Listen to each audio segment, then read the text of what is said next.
Hello दोस्तों, राधे राधे, जय श्री कृष्ण। श्री गणेशाय नमः। आज हम लेकर आए हैं भाद्रपद संकष्टी गणेश चतुर्थी व्रत कथा। आइए शुरू करते हैं। पूर्व काल में राजाओं में श्रेष्ठ राजा नल था। उसकी रूपवती रानी का नाम दमयंती था। शापवश राजा नल को राज्ययुत खोना पड़ा और रानी के वियोग से कष्ट सहना पड़ा।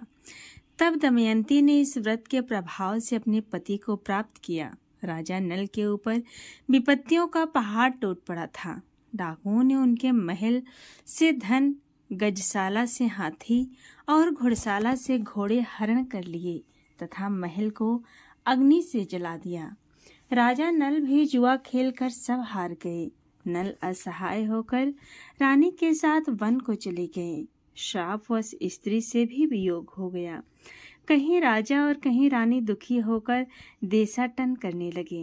एक समय वन में दमयंती को महर्षि सरभंग के दर्शन हुए। दमयंती ने मुनि को हाथ जोड़कर नमस्कार किया और प्रार्थना किया कि प्रभु, मैं अपने पति से किस प्रकार मिलूंगी। सरभंग मुनि बोले, दमयंती, भादों की चौथ को एक दंत गजानन की पूजा करनी चाहिए।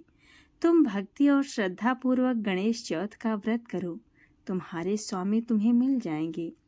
सरभंग मुनि के कहने पर दमयंती ने भादों की गणेश चौथ को व्रत आरंभ किया और 7 माह में ही अपने पुत्र और पति को प्राप्त किया। व्रत के प्रभाव से नल ने सभी सुख प्राप्त किए। विघ्न का नाश करने वाला तथा सुख देने वाला ये सर्वोत्तम व्रत है। अगली कथा है अश्विनी संकष्टी गणेश चतुर्थी व्रत कथा। युधिष्ठिर ने भगवान से पूछा, हे कृष्ण, मैंने सुना है कि अश्विनी कृष्ण चतुर्थी को संकटा चतुर्थी कहते हैं। हे जगदीश्वर, आप कृपा करके मुझसे विस्तार पूर्वक इस कथा का श्रवण करवाइए। श्री कृष्ण जी ने उत्तर में कहा कि प्राचीन काल में यही प्रश्न पार्वती जी ने गणेश जी से किया था कि हे देव, अश्विन मास में किस प्रकार गणेश जी की पूजा की जाती है, इसे करने से क्या फल मिलता है। ये सुनकर गणेश जी ने माता से कहा, सिद्धि की कामना रखने वाले व्यक्ति को चाहिए कि अश्विन मास में कृष्ण पक्ष की चतुर्थी की पूजा पूर्वोक्त विधि से करे।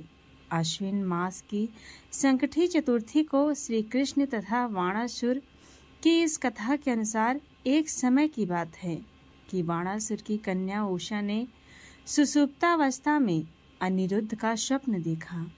अनिरुद्ध के विरह से वो इतनी अभिलाषी हो गई कि उसके चित्त को किसी भी प्रकार से शांति नहीं मिल रही थी। उसने अपनी सहेली चित्रलेखा से त्रिभुवन के संपूर्ण प्राणियों के चित्र बनवाए। जब चित्र में अनिरुद्ध को देखा तो कहा, मैंने इसी व्यक्ति को स्वप्न में देखा था, इसी के साथ मेरा पाणी ग्रहण भी हुआ है।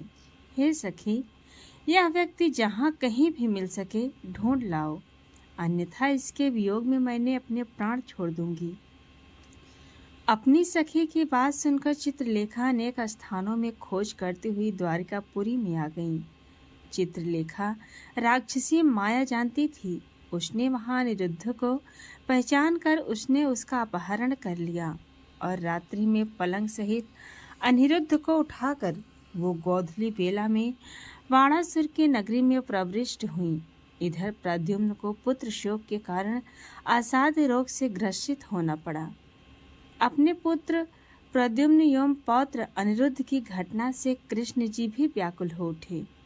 रुक्मिणी भी पौत्र के दुख से दुखी होकर बिलखने लगी और खिन्न मन से कृष्ण जी से कहने लगी, हे नाथ, हमारे प्रिय पौत्र का किसने हरण कर लिया, अथवा वो अपनी इच्छा से ही कहीं गया है। मैं आपके सामने शोकाकुल को अपने प्राण छोड़ दूंगी। रुक्मिणी की ऐसी बात सुनकर श्री कृष्ण जी यादवों की सभा में उपस्थित हुए। वहां उन्होंने परम तेजस्वी लोमस ऋषि के दर्शन किए। उन्हें प्रणाम कर श्री कृष्ण ने सारी घटना कह सुनाई। श्री कृष्ण ने लोमस ऋषि से पूछा कि हे मुनिवर, हमारे पौत्र को कौन ले गया, वो कहीं स्वयं तो नहीं चला गया है। हमारे बुद्धिमान पौत्र का किसने अपहरण कर लिया, ये बात मैं नहीं जानता हूँ। उसकी माता पुत्र के वियोग के कारण बहुत दुखी है। श्री कृष्ण जी की बात सुनकर लोमस ऋषि ने कहा, हे कृष्ण, बाणासुर की कन्या उषा की सहेली चित्रलेखा ने आपके पौत्र का अपहरण किया है और उसे बाणासुर के महल में छिपा के रखा है। ये बात नारद जी ने बताई है। आप अश्विन मास के कृष्ण पक्ष की चतुर्थी संकटा का अनुष्ठान कीजिए। इस व्रत के करने से आपका पौत्र अवश्य ही आ जाएगा। ऐसा सुनकर मुनिवर वन में चले गए। श्री कृष्ण जी ने लोमस ऋषि के कथन अनुसार व्रत किया और इस व्रत के प्रभाव से उन्होंने अपने शत्रु बाणासुर को पराजित कर दिया। यद्यपि उस भीषण युद्ध में शिव जी ने भी बाणासुर की बड़ी रक्षा की, फिर भी वो परास्त हो गया। भगवान कृष्ण ने कुपित होकर बाणासुर की सहस्त्र भुजाओं को काट डाला। ऐसी सफलता का कारण व्रत का प्रभाव ही था। श्री गणेश जी को प्रसन्न करने तथा संपूर्ण विघ्न को हरने के लिए इस व्रत के समान कोई दूसरा व्रत नहीं है। श्री कृष्ण ने कहा, हे राजन, संपूर्ण विपत्तियों के विनाश के लिए मनुष्य को इस व्रत को अवश्य ही करना चाहिए।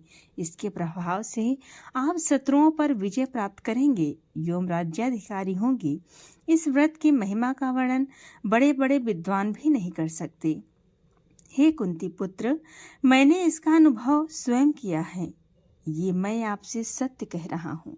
तो दोस्तों, ये रही छोटी सी पौराणिक कथा। आपको कैसी लगी कमेंट में ज़रूर बताएं और पसंद आई तो हमारे चैनल को सब्सक्राइब करें और वीडियो को लाइक शेयर भी करें।